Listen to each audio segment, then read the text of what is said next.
Hey everybody, it's Felicia Stetzel with Vintage Vine Marketing and welcome to today's Wine Wednesday. So today I'm going to be talking about a very simple tool that you can use to advertise for yourself without ever having to spend a dollar. Do I have your attention yet? So this is super simple, and this is something that I started noticing that wineries weren't doing, but as a tool that they can utilize. So for the last 3 weeks, I've been to about 4 different states and about 40 different wineries, all within those states. And as I was watching the tasting attendants, working with the customers, doing their tasting, talking them through it, I thought, why isn't anybody recording this? And it's just that simple. You could set up your cell phone on a little tripod, do a video before you open the winery that day, just highlight a wine and talk about it. That it is, talk about the vintage that it is, what was going on that year. So like California, their year in the past several years has been inundated with smoke. That might show itself in the wine a little bit. Talk about these things. Talk about how you had a great year. It was the most pristine year of weather that you could possibly think of. Or you had a lot of birds that year, so it was something you had to struggle with. Anything that kind of creates a characteristic to the wine itself without ever tasting the wine. That's your first tip, is talk about the details. You know, consumers, especially in the millennial generation, they want to have a story. They want to understand what you do and why you do it. You don't have to give them a huge history, but you want to talk about the wine, because they want to be able to relate to something. And if they have a story where they can start creating a relationship with you before they've ever met you, that's going to be key. So that was your first tip. The second tip is to do a very basic tasting. You don't want to go all sommelier on them. You want to be able to make it very consumer friendly. So people who are wine enthusiasts all the way to wine beginners. You want to be able to have a very basic vocabulary so that way anybody in the spectrum can understand what you're talking about and they don't feel intimidated by the wine that you're presenting because it's too fancy for them. Or on the opposite spectrum, you don't want to demean your wine either, because the people who are more connoisseurs of wine, they don't want to be talked to like they're dumb. So you have to find kind of that medium vocabulary where you're using very descriptive words that can talk about the wine, but at the same time, you're not offending either end of the spectrum. So that's tip number 2. Number 3, don't make the tasting look intimidating. And this is what I'm talking about. When you're doing your tasting, and I'm doing this totally wrong, by the way, so forgive me, you know, you're swirling and you're smelling and you're making it look really fancy.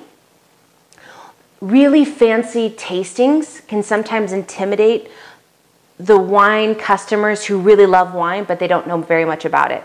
Or they really love wine, but they don't like going to wineries. They like going to Walmart. Persona when it comes to, and there's no judgment when you're picking up a bottle or a box of wine at Walmart.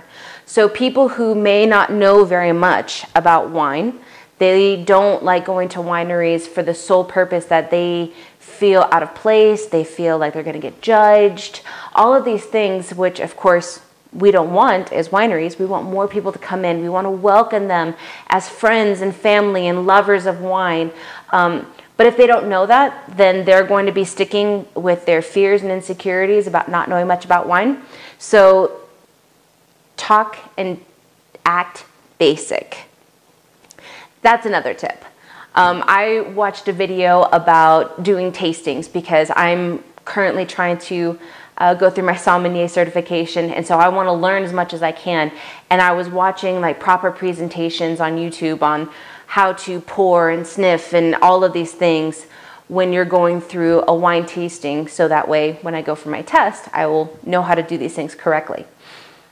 And even though I have been in the wine industry and I have been doing things behind the counter for so many years, even I was watching these things and felt like I knew nothing.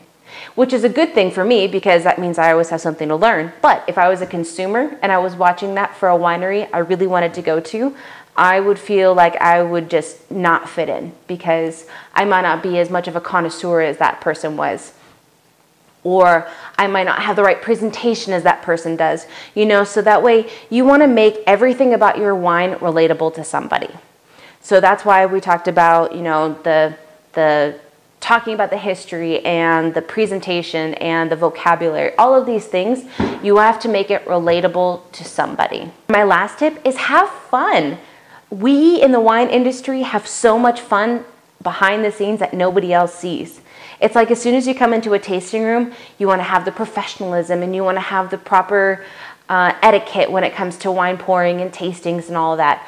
But people forget the wine industry is so much fun. So use that. When you're doing videos, have fun with it. Be laughing and joking. You know, have somebody with you, whether you're the owner or the winemaker or a tasting room attendant, whoever you are at the winery. Always make sure that even if you're doing these videos by yourself, have fun with it. Bring somebody in. If you're really nervous in front of the camera doing things by yourself, bring in somebody else. Bring in a manager, a tasting room attendant, or if you're the owner, bring in the winemaker. If you're the winemaker, bring in the owner, or one of the wine club members. You know, you have an endless opportunity of people and ideas that you can do to help give your wine a personality before your customers ever even pop the cork. So that's my tips for this week.